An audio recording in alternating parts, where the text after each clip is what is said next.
it's all about self-awareness. So if there's something that's really bothering you, it really doesn't have to. Like you can you can just ignore it. Yeah. I mean, if it's not, I mean, you look at this thing that's bothering you, and you can say, well, can I do something about it or not? Yeah. Right. If you can't do anything about it, then you can just let it go. Yeah. That's a difficult proposition for most people. Yeah, I mean, for sure. I'm sitting in that myself right now, right? Like, so the other day, I get home and my apartment's raining from the ceiling. The people who moved out upstairs left their water just running and plugged the drains. And I'm assuming they got evicted because the eviction moratorium is over. Maybe, or possibly. Oh, I've been hearing about a lot of vandalism. The landlord actually wasn't evicted. It is a whole different situation. But it freaked me out because, that's my space and all my stuff and all of that. And, I went through about 12 hours of just, God damn it, why? And then I was like, well, what am I going to do about it? Yeah. I can stress out, or I can just, write 4 minutes of material on it and hope to recoup some of those losses on stage. Yeah, I mean, that's right, though. Like you just have to figure out what to do in that moment. Yeah. Neil and I spoke about it yesterday. I think you got to find the positive in it. That's and, the very first thing that I said was, it's a good thing he brought some of his stuff up here to the show. Yeah, for sure. For sure. Yeah. I mean, and like to me, like, what's the positive? Yeah. I already, that was the question I asked, and I pulled it out of it pretty quickly. Yeah. And, it's been all right. But that is a very new thing for me. Right. Did you document any of this stuff? You got pictures or anything? Or yeah, video? I got some pictures and all of that. And, honestly, the place needed to be fixed up anyway. So, you know what I mean? And that's the good thing, right? Silver lining. Yeah. It's all fine. Everybody I care about is safe. Yeah. And, it's just stuff. Did any of your stuff get messed up? Or? Some of it, but those collectibles needed some water. I think I lead the league in dwellings being destroyed in the last few years. I lived in that RV for a while, and a hurricane came by and dropped a tree on it. Oof. And now this one, and it's like, whoa, jeez. Hopefully that's the last one. Yeah, you know what I mean? Yeah. 2 in 5 years is a lot. Yeah. Well, it's not the last. It's not the last bad thing that's going to happen. Yeah. But hopefully it's the last time my house gets destroyed. Right. Yeah. I mean, and if it isn't, hopefully keep working so that when these things hit me, they don't hit me as hard, right? Yeah. And so years ago when that happened, it wrecked me. That was everything. And now when it happens this time, it wrecked me for 12 hours. Hopefully next time it'll be an hour. You know what I mean? Right. Yeah. For sure. You got to get to that. You'll get to that point. Yeah. Just don't even. I'm more irritated when with other people are like all been out of shape. It's an irritation. I'm like, well, yeah, right. And people are like, I don't know how you can think about it like that. And Neil and I were just like, well, I mean, what do you do? If you can step out of yourself, you're hurting yourself by. That's right. If you get really upset about crazy, something, it makes it worse. Yeah. It's just self-hatred's not good. What I realized, what calmed me down was, because the last couple weeks have been a lot of emotions up and down. Yeah. And what I realized is because these people did a silly thing that affected me, if I get out of hand, it affects the people that I care about. Yeah. And I'm not going to allow it. That's good. None of us can control with exact certainty what happens to us, but we can control how we react to it. That's it. Yeah. Right. And that's how you get control in an uncontrollable situation. Yeah. Sometimes things catch you off guard. Yeah, man. My 5-year-old does it all the time. You gotta reel it back in. Yeah. But sure. yeah, we were talking about this yesterday. The amygdala. Yeah. Yeah. Every once in a while, like I'm still like I got to be honest. Like, and I'm a big guy. I'm a big teddy bear. I'm also very capable. You're also a grizzly bear. Yeah, I'm also very capable of killing you with my bare hands. Like it's not that I'm the nicest guy in the world, but there's this other part of me, right? And every once in a while, like I'll have that response without thought, without thinking it through, the emotional, that aggressive, whatever, and it's not intentional. Lose your shit moment. Yeah, I had it last week. Yeah. Yeah. It happens. I mean, it happens, and I got to tell you, it might be healthy sometimes. Like some of those windows I broke in my house, I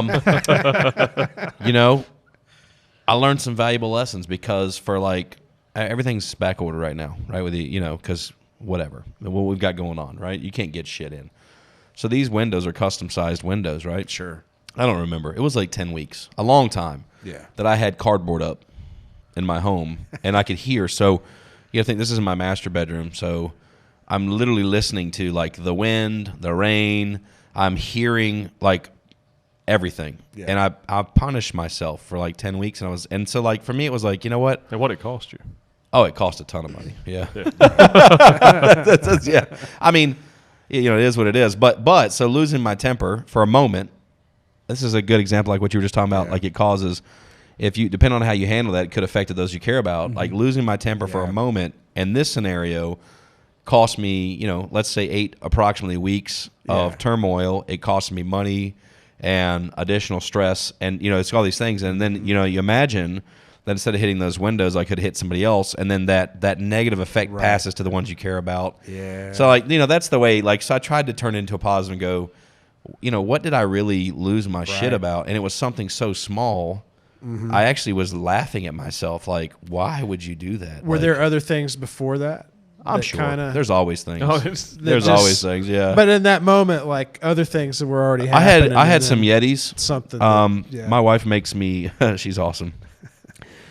She makes these lemon waters before I go to bed every night. Like when I come home, if I come home at 3 o'clock in the morning, I've got the 2 Yetis sitting. You know, the big ones, right? Yeah, and they've got the right amount of ice. I'm very particular about how much ice I want in it, and water and a little bit of lemon juice in them, fresh lemon juice. And anyway, they were there, and they're projectiles, and I lost it for just a split moment, and like literally, it was just like that simple. Right. And I don't know. So, so I would say, guys like Daniel and I, our stress and anxiety and stuff is like it's almost like an ocean under the surface. Yeah. And it's always there. Yeah. Gotcha. And sometimes something will just set you off, and it catches you off guard if you're not prepared. You get better with that with age. Yeah. Of course. God, I hope so. Yeah. Yeah, you get better with age, but it's always that stuff's always there. Yeah. So we're human. We have amygdalas, and that primal brain will sometimes catching that fire. If you can catch it right when it first happens, if you're conscious of what's setting it off, then you can prevent it. Yeah. But if something happens so quickly that that you're not conscious of it, it's already I've gotten to where my calm down period is really quick. I like that that's too. Good. Yeah. So Tony Robbins has this thing about this 2-minute reset. I cannot find the video where he talks about it, but I can't do it in 2 minutes. Still kind of bullshit. I can't do it in 2 minutes. It just 2 minutes isn't enough. But it's not enough. I have been able to reset completely reset, and if it's a major thing in 15, 20 minutes. Yeah, sure. I mean, I'll shift gears and positive, but almost immediately. But really, it's still there for a period. Right. Yeah. You have to come to a period of acceptance. You have to accept what happened and be cool with it. Well, I think that's part of the age thing, too. Like now, if something catches me off guard and I can be conscious of what's happening quickly, then I'll still feel that intense emotion. Sure. But I don't let it control me. I can just I'll walk away from the situation, or I'll do something else. I'll get myself out of it. Yeah. And then but it still takes 15, 20 minutes to calm down. Sure. I've started to notice, like last week, I got in an argument with basically an inanimate object, like he's not present in his head, and he's a bowl of soup, and he's a bowl of soup who posts on Reddit, like that's what I mean? There's a lot of bowls of soup. So. And I let what he said affect me so much because I was in such an intense place, like trying to work on things and trying to help other people, and I shouldn't have listened to that at all. And then that carried over into some stuff with some other people, and that's when I realized I was like, man, I can't let this person dictate my relationships with people that I care about. You know, but I'm getting better at it. Like I took some pauses in the middle, and I didn't choke anybody to death, which is a big win today. Right. There's definitely. So imagine you've got somebody that you impose your will on, right? And in the moment, you think that that's what's going to make you feel better. But actually, it makes you feel 10 times worse. Worse. Yeah. For way longer. Exactly. Yeah. And so I tried to just be really conscious of that. There was a period of my life where I literally went back and had to seek people out in high school that I was a dick to. and I couldn't rest. Like that whole thing about my pending list and the haunting me, like that haunted me for a long time. Yeah. So like you think about that, and I go, one of my biggest fears, if we're talking about fears, is like I don't want my children to be scared of me. Right. Right. Isn't that weird? Like, yeah. Like even if I just for just a split second react where they become fearful. Interesting. I mean, I don't mean like I'm violent. I'm not. I don't spank my kids, but like if I react in like a way where it's just the assertive part comes right, out. and I'm 300 pounds.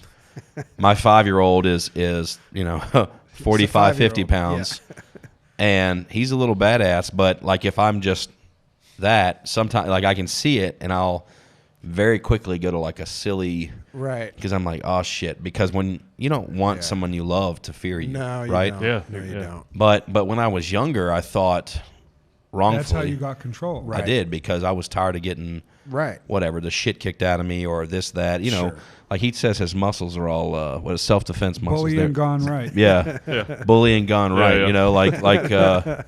And I think that's what it became for me because I've got a vivid memory of 8. I'm 8 years old and I got the shit kicked out of me by a bunch of older kids. Like, it just becomes part of this way you survive. Sure, people just survive different ways. Like what happened to you.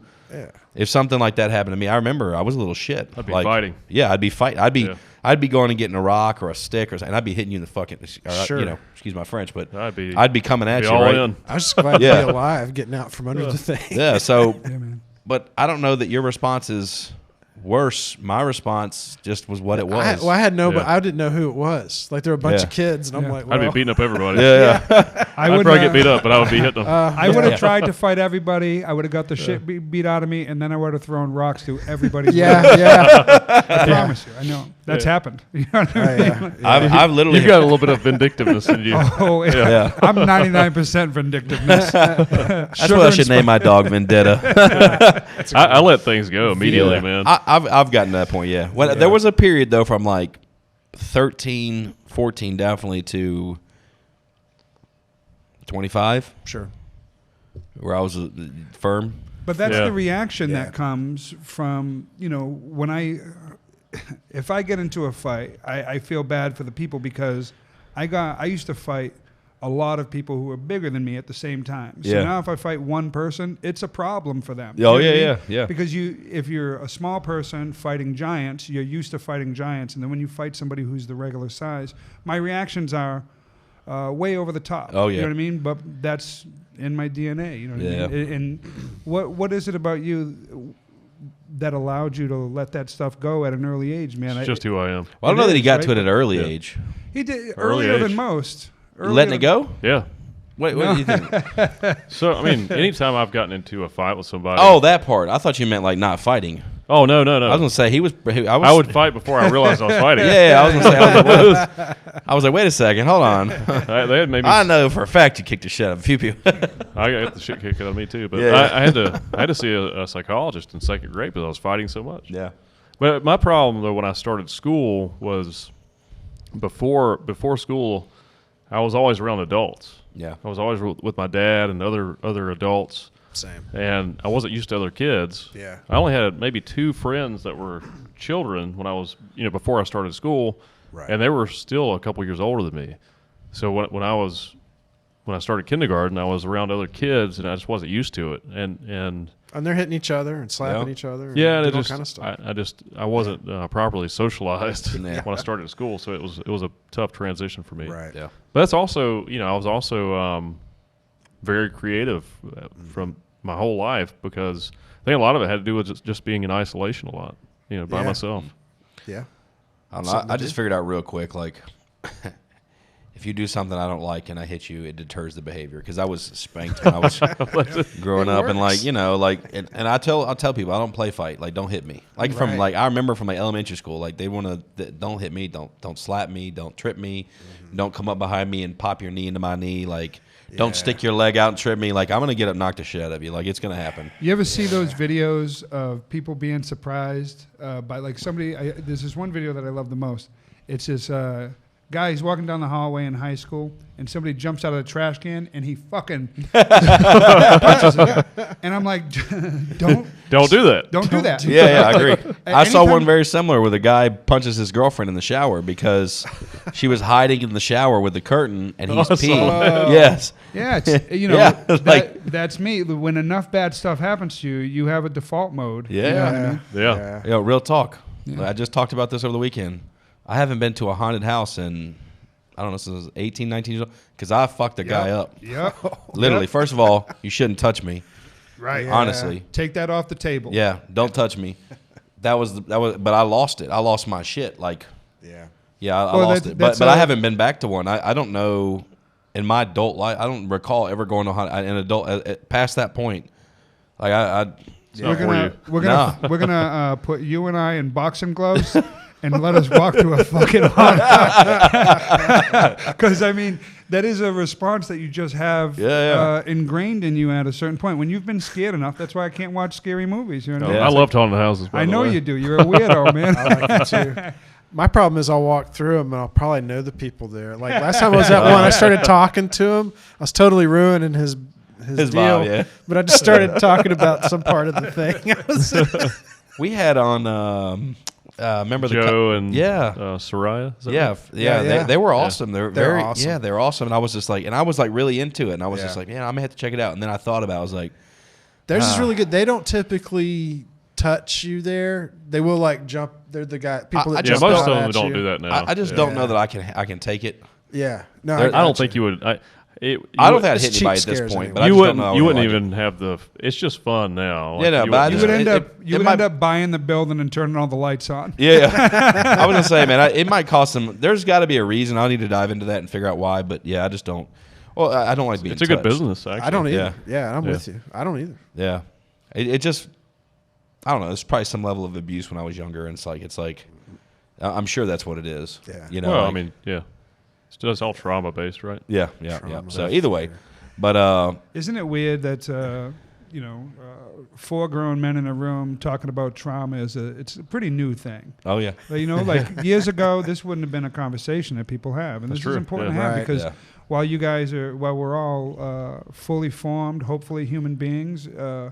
These conversations just don't happen a lot because we get judged for that stuff. But that is what a lot of things are based off. You know what I mean? I kind of quit giving a shit when I got older. I used to just worry about what other people thought of me when I was young, but I don't fucking care anymore. Well, the generation before us, too, was a brutal generation. And then the one before them. Every generation. It gets worse. Hopefully further back you go. Yeah, I was going to say, but hopefully the newer ones are getting, I hope so, because I'm going to think so. It hurts my kids. Like I've told some adults, just so you know, with my kids, I warn them. My kids are very respectful. Yes, sir. Yes, ma'am. They're not, but they're all been in Taekwondo. They're boys. Like I don't spank them because I don't want them to be too violent. Like I grew up very violently. I took it and became violent with the way I was brought up. So I just was worried that might be genetic by some chance. I was like, I don't want to push my kids too hard, but I want to be able to defend themselves. Yeah. But I warn everybody. I'm like, look, if your kids play fight with my kids, I don't think they should. If they do, my kids will hit them back. Like playfully, but there's a difference in they've been doing Taekwondo for 5 years, and they playfully pop your kid in the face. It's a different that level of precision is different. Yeah. If you can have a big kid who's really strong fight a little kid who's just taken a couple classes, and they know where the button is. Yeah. And if my 5-year-old punches you, an adult male, in the face, you're not going to like it. I promise you, because he does it to me, and I encourage it because I think it's funny. We're in the pool, and I'm like teaching him, how to get out of headlocks and pushing on the elbow, a little bit, with a little bit of pressure. Yeah, he's going to be a real nightmare in haunted houses. Yeah, bro. And then he jabs me in the face, and I'm like, hey, I should have turned away. Like I know, right? He's like, got you. So it's a game for us, right? And you probably teach them other methods of problem solving. Oh, 100%. Like dealing with other people. Yeah, 100%. But it's like, I've told some parents, though, where I was a little bit worried. I'm like, look, I just got to, because older kids, or they felt like they're being abusive towards my children. Sure. I have had a few moments of weakness, like, hey, if your kid hurts my kid, I can't touch your kid, but I can fuck you up. And I've definitely said that at play date, play and learn events like Jamboree. So that's great. Yeah, I got asked to leave one time. I got kicked out. These are years ago. I got kicked out of a Little League baseball game as an adult. Things happen. Oh shit! This one was like 8 years ago with my oldest when he was like 2 or 3. I was like a little defensive, but like your kids, like you had told us the other day, like Jesse, be thankful you don't have to worry about that at the moment. If I got violent for anything, it would be for my daughter. Yeah.